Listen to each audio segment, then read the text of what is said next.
여러분은 현재 어디서 살고 계십니까? 우리는 나이가 들면 다른 곳에 살아야 합니다. 다른 곳이라고 하면 많은 분들은 전원주택으로 가야 되나 아니면 병원 근처에 살아야 되나 이런 생각 많이 하실 겁니다. 대한민국 시니어들은 은퇴 이후 어디에서 사는 것을 희망할까요? 한국 베이비 부머를 대상으로 노후에 희망하는 주거 형태를 물어본 결과 76.1%가 현재 살고 있는 집에서 살겠다고 답했습니다. 변화를 싫어하고 오래 살아 정든 집에서 계속 지내고 싶어하는 경향을 알 수 있는데요.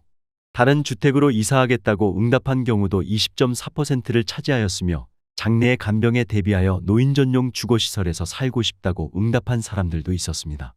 은퇴 후 어디에서 살 것인가는 기본적인 의식주 생활에 포함되기 때문에 은퇴 생활에서 매우 중요한 문제입니다. 보통 사람이 중년에서 노년으로 넘어가는 시점에는 이사를 한번 간다고 합니다. 오늘은 노후에 새로운 집을 선택할 때 반드시 고려하셔야 할 6가지를 소개해드리겠습니다. 첫 번째는 최소 10평 미만의 집은 피해라입니다. 실제로 60대 이후에는 자녀들을 모두 출가시키고 부부 또는 혼자 사는 시니어들이 많습니다. 이때 무조건 작은 집으로 가야겠다는 생각에 10평 미만의 집을 선택하는 경우도 있는데요. 보통 정부에서 지원하는 실버 임대주택의 경우에도 전용 8평에서 10평 정도가 많고 오피스텔의 경우에도 10평이 채 안 되는 곳이 많습니다. 하지만 나이가 들면 너무 좁은 집에는 살 수 없습니다. 여기서 좁은 집이라고 하는 것은 10평 미만을 이야기하는 것인데요. 10평이라는 것이 사람이 자기가 원하는 물건을 놓고 정신적 안정감을 추구하기에 최소 조건이며 흔히 말하는 복지적 공간이라고도 합니다. 그래서 노후에 가장 좋은 주거 형태는 18에서 20평대의 소형 평수이면서 쇼핑, 의료, 취미, 오락, 친교까지 모두 가까운 거리에서 해결할 수 있는 주거 형태가 가장 좋습니다. 두 번째는 복지관 근처로 가라입니다. 우리나라의 집은 학군에 따라서 집값이 결정되는 데 반해 초고령 사회인 일본은 복지관 근처 집값이 굉장히 비싸다고 합니다. 복지관 근처에서 많은 노인들이 좋은 서비스를 받기 때문에 복지관 근처에 좋은 집이 많고 집값도 비싸다고 하는데요. 나는 아직 복지관 다닐 나이는 아니야 라고 생각하시는 분들이 계실지 모르겠습니다. 하지만 지금이야 근처에 친구들도 있고 아직 왕성하게 일하시는 분들도 계시겠지만 나이 들면 들수록 우리가 사는 곳에서 배움과 즐거움을 찾기는 힘든 것이 사실입니다. 그러다 보니 나중에는 어디에서 가장 많은 시간을 보내게 될까요? 바로 복지관입니다. 그 이유는 복지관 안에는 교육과 돌봄이 있습니다. 그뿐만 아니라 먹는 것까지 해결이 됩니다. 좋은 영양사도 있고 밥도 비싸지 않고 거기다가 각종 양질의 교육들이 너무 많습니다. 자원봉사할 것들도 있어 보람도 느낄 수 있습니다. 시설도 굉장히 좋으면서 국가가 끊임없이 지원을 하고 관리까지 하며 전문가가 수시로 와서 교육도 해줍니다. 나이 들어 이런 집결된 서비스를 받을 수 있는 곳은 복지관 말고 찾기 힘듭니다. 물론 돈이 많은 분들은 어디서 배우든 어디서 먹든 부족함이 없겠지만 우리는 그런 돈이 없습니다. 특히 요즘같이 물가가 높을 때는 문 밖을 나가기가 무서울 정도입니다. 무엇을 배워보고 싶어도 돈 걱정부터 앞서게 되는데 이럴 때 복지관이 대안이 될 수 있습니다. 그래서 노후에는 내가 즐길 수 있고 친구도 만날 수 있는 복지관 근처에 사는 것이 좋습니다. 세 번째는 병원이 30분 이내에 있는 집을 선택해라입니다. 가까우면 가까울수록 좋은 것이 병원이지만 제가 특히 30분을 강조하는 이유는 우리가 기초 의료 서비스에 접근하기 위한 최단 시간이 30분이기 때문인데요. 정말 위급한 상황을 제외하고는 30분 이내에 병원에 갈 수 있으면 됩니다. 요즘 의료시설이 잘 되어 있어 지방 몇몇 곳을 제외하면 보통은 30분 이내에 병원이 있습니다. 노후에 집을 선택할 때는 병원이 가장 우선순위가 되어야 하는데요. 중년을 넘어가면서 건강에 대한 이슈가 굉장히 커지게 됩니다. 아무리 몸 관리를 잘한다고 해도 70이 넘어가면 병원을 밥 먹듯이 가게 됩니다. 건강한 분이 잘 없습니다.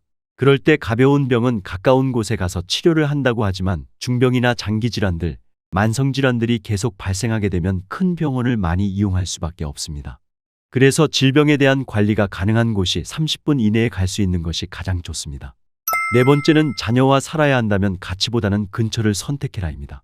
우리는 자녀와 살고 싶지 않지만 어쩔 수 없이 함께 살아야 하는 상황이 올 수도 있습니다. 많은 시니어분들이 사별을 경험할 때 이사를 생각하게 된다고 합니다. 사별을 경험하게 되면 내가 몇십 년을 살던 내 집이 갑자기 공허하고 무섭기 시작합니다. 또 한 가지는 집이 너무 관리하기에 크고 어렵습니다. 그래서 그때 집을 좁혀가거나 아니면 자녀들이 가까이 있는 쪽으로 옮겨가시는 분들이 많이 계십니다. 이때 우리가 반드시 생각해야 할 것이 있습니다. 부모와 자녀가 함께 살면 주거비나 식비의 부담이 줄어들고 외로움은 어느 정도 해소될 수 있으나 사위나 며느리와의 관계에서 오는 새로운 인간관계 스트레스가 생길 수 있다는 것입니다. 따라서 자녀와 함께 살아야 한다면 함께보다는 근처에서 사는 것이 가장 이상적입니다. 손주가 어렸을 때는 손주를 돌보는데 손을 보태거나 성장을 지켜보며 삶의 활력을 얻는 것도 좋습니다. 이렇게 자녀와는 적절한 거리를 유지하는 방법이 노후 생활에서 스트레스를 최대한 줄이면서 현명하게 지내는 방법입니다. 다섯 번째는 근처에 공원이나 산책로가 있는 집을 선택해라입니다. 스포츠나 산책 등에 참여하는 비율이 2014년 10.2%에서 2017년 16.6%로 증가하여 65세 이상 시니어들의 야외활동 참여가 점차 증가하는 추세입니다. 즉 노년기에는 늘어난 시간적 여유를 이용하여 산책이나 가볍게 운동을 할 수 있는 공원 또는 산책로가 주변에 있는 주거 환경이 좋은데요. 노년기가 되면 활동성이 떨어지고 야외 활동을 적게 하게 됩니다. 하지만 나이가 들수록 적당한 야외 활동을 하여 신체 활력을 증진해야 하는데요. 동네 주변의 산책은 신선한 공기, 자연의 아름다움을 느낄 수 있어 심혈관 건강 증진뿐만 아니라 노인 우울증 예방에도 아주 좋습니다. 여섯 번째는 노후용 집은 따로 있다입니다. 우리가 집을 소유하고 있으면 재산세 관리비 같은 여러 가지 유지비용이 발생하게 됩니다. 신혼이나 20, 30대에 산 집이라면 30년 이상이 지난 건물이 되는데요. 여기서 반드시 한 가지 확인해 두셔야 할 부분이 있습니다. 바로 노후에 내가 이 집을 매매한다면 얼마나 받을 수 있는지 금액을 미리 파악해 두는 것입니다.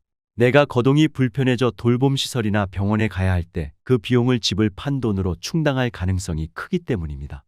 내가 가지고 있는 금융자산이 적으면 자택매매를 고려하지 않을 수 없게 됩니다. 나이 들어 갑자기 닥칠 수 있는 상황들을 대비하는 것이죠. 그리고 현재 사는 집이 너무 오래되었거나 나에게 너무 크고 관리하기 어렵다면 노후용 집으로 이사하는 것을 권하고 싶습니다. 노후가 되면 다리에 힘이 줄어들기 때문에 너무 크고 넓은 집은 집만 될 뿐입니다.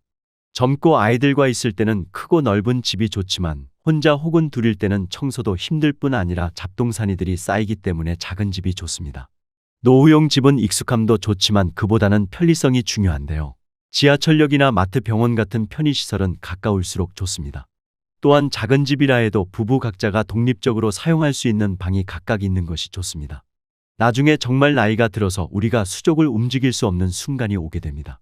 그때는 우리가 요양병원이나 요양원을 가든지 자식들과 함께하는 순간이 오겠지만 내가 60세 이후에 이사를 할 때는 나만의 기준과 우선순위를 정하고 내가 살 마지막 집이라는 생각을 가지고 선택하시는 것이 좋습니다.